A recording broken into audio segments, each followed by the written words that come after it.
What's up, internet? My name's Sammy Fightmaster and welcome back to my YouTube channel. So like I said in my last video, it is Pride Month and I want to give some time on my channel to talking about movies and TV shows that really highlight the LGBT community, because I think that is important. So today I'm going to be reviewing a movie that has gained some popularity as of recently because it became streamable, I think, late March, early April, and it is the French movie A Portrait of a Lady on Fire. So, like I said, it's a French movie. Everybody speaks French in this movie, but do not worry, there are subtitles. It is a beautifully done movie, and I absolutely loved it. I had to watch it twice because the first time I spent way too much time focusing on reading the subtitles to really understand what was going on in some parts of it. So I rewatched it and could understand everything happening a lot better and could really appreciate everything going on cinematically the second time around. So I'm going to try my best not to butcher these names throughout this video because they are French names and I don't speak French, so I have tried to look up how to pronounce them in the best way that I can. So bear with me and I'm sorry if I butcher them. Anyways, Portrait of a Lady on Fire is set in 18th century France. It's placed on an isolated island that's off the coast of France, and it's about this woman named Marianne. She's an artist, a painter, and she is commissioned to paint a wedding portrait for this woman named Eloise, I believe is how you pronounce it.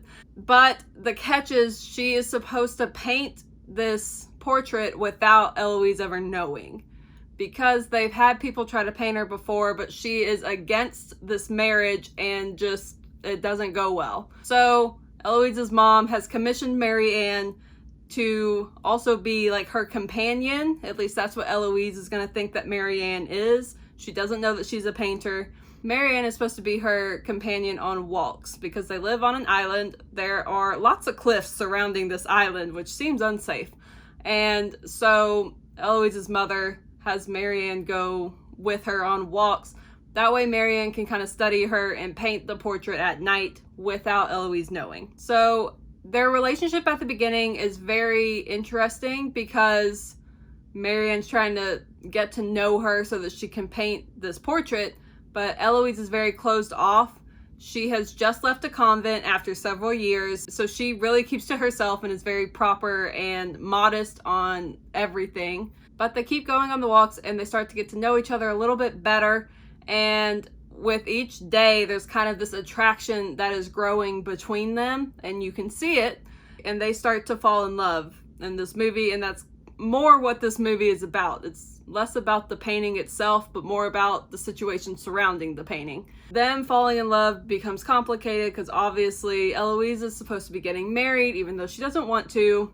And Marianne does not live in this town that Eloise does, so she, at the end of this painting, is supposed to go home. They're supposed to part and never see each other again.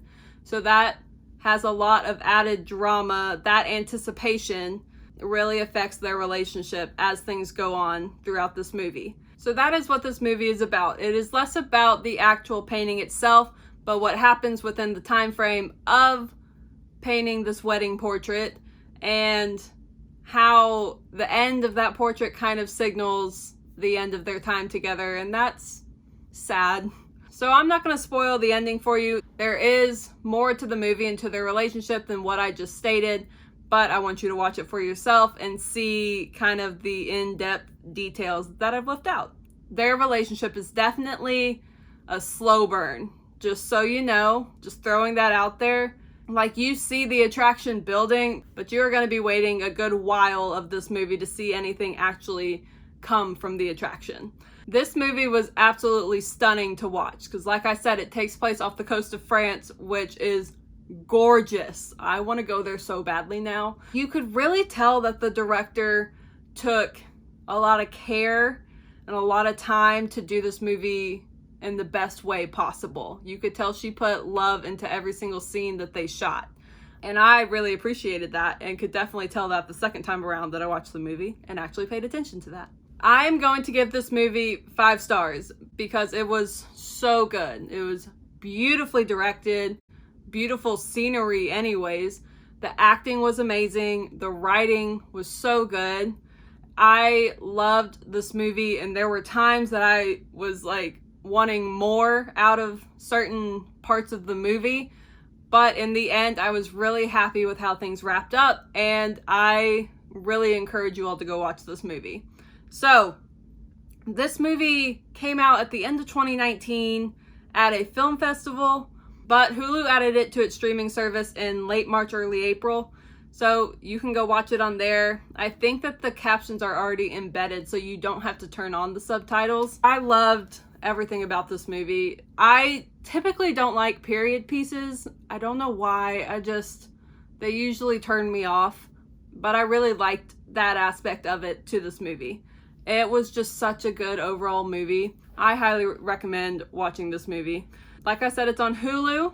It's about 2 hours long, so it's a good length movie, but definitely go take some time and watch that. Definitely during Pride Month, because it's about two women and their love for each other. So good time to go watch it. Little housekeeping before I end the video. I usually end the video and say that I post videos every Monday, Wednesday, Friday, but with things starting to open back up, now that COVID restrictions are being lifted slightly, I'm getting a little bit busier than when I started this channel, so I cannot guarantee that I will post videos every Monday, Wednesday, and Friday. I am going to guarantee you 3 videos a week, but I don't know exactly what days that those will be on. It just depends on my schedule each week because it changes each week. But I am putting videos up every week for y'all to see. So if you like this video, give it a thumbs up. And if you're new around here, welcome to my channel. And I would really love and appreciate it if you would subscribe at the end of this video. And then after you've subscribed, I would love it if you would also hit that bell to be notified when I post new videos every week. I'm gonna post multiple videos every week, so just hit that bell to be notified to make sure you don't miss them. That is all that I've got for you today, so I guess I will see you next time. Bye!